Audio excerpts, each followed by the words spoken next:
Hey, what's going on, everybody? GarageDynamics here with another Mercedes-Benz video. Today we're going to be changing the power steering fluid in our Mercedes-Benz, and we won't have to depressurize any lines, remove any hoses, and it'll be quick and easy, which is what we want, and efficient and reliable also. So after we remove the air duct and the engine panel, you'll see right here that we have our power steering reservoir. And this is where we're going to go to remove the fluid. So we'll just unscrew this cap right here. And you can see that there's a measuring dipstick on the cap. Now, one thing to note, we want to change the fluid when the engine is cold so that we can match the fluid that's going to be at room temperature. That way we'll get an accurate reading at 20 degrees Celsius. So here we'll just take our syringe with our hose and we'll just extract or vacuum or pull out all of that old dirty fluid in our power steering pump, and we'll just do it as many times as we have to if we're using a syringe. And so that could take some time, but if you have a pneumatic vacuum, like a brake bleeder, pneumatic brake bleeder, then you can use that. And that's what I'll be using. And I find that it's just really easy. It makes life a lot easier. So you can see here, we're just going to pull out all that fluid. And one thing to note is that you want to move the hose around inside of the power steering reservoir, because sometimes you'll find pockets of fluid still sitting and you want to make sure you get everything. So as you can see there, I moved the hose around and I got another little batch of power steering fluid. So once everything is removed, then we can remove the hose and we can go on to filling the reservoir, which is what we're about to do now that we have all of our fluid out. But before we fill the reservoir, let me just show you just how dirty that fluid is. And when you have a dirty fluid in your power steering pump, that just makes for an unhappy power steering pump. And so we want a happy one. And we're going to add some clean fluid to it. But one other note is that you don't want to use a generic brand of power steering fluid.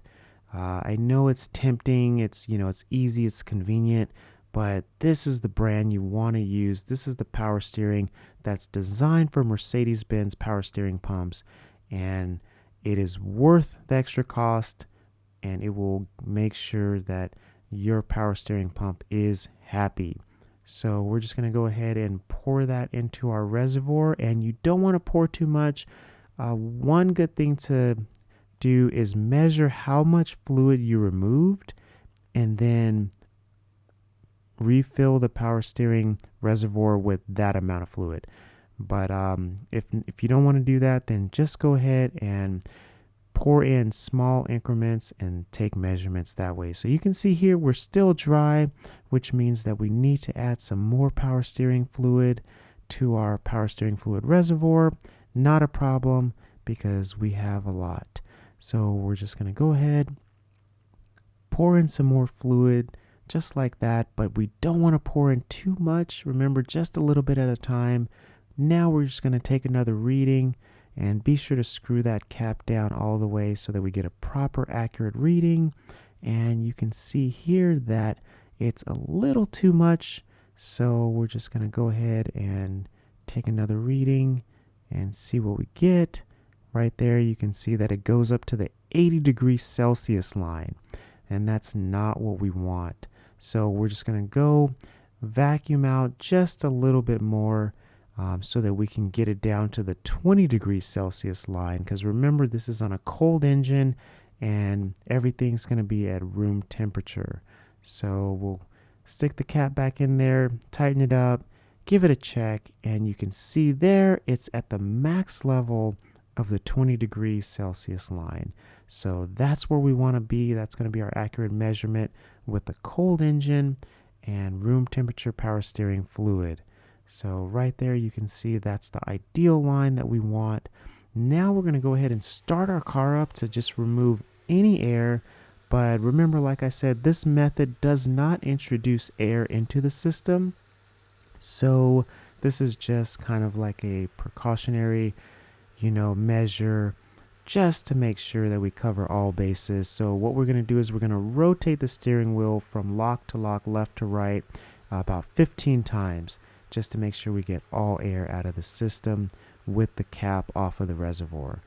Once we do that, then we're going to go ahead and put the cap back on, and from there we'll know that there's no more air in the system. And that's very important because we do not want air in the system. So even if you want to turn the steering wheel more than 15 times, go ahead, but 15 times is a pretty good number to start with. All right, so now that we've done that, we're just going to take one final reading, and we'll go ahead and put the cap in, take it back off, and as you can see right there, the fluid level is still the same. But if yours is a little low, then just add a little bit more fluid. But for the most part, it should be the same. And you can see right there that it's at the 20 degrees Celsius mark.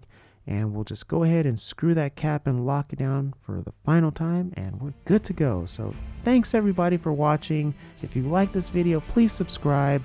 And until then, see you guys next time.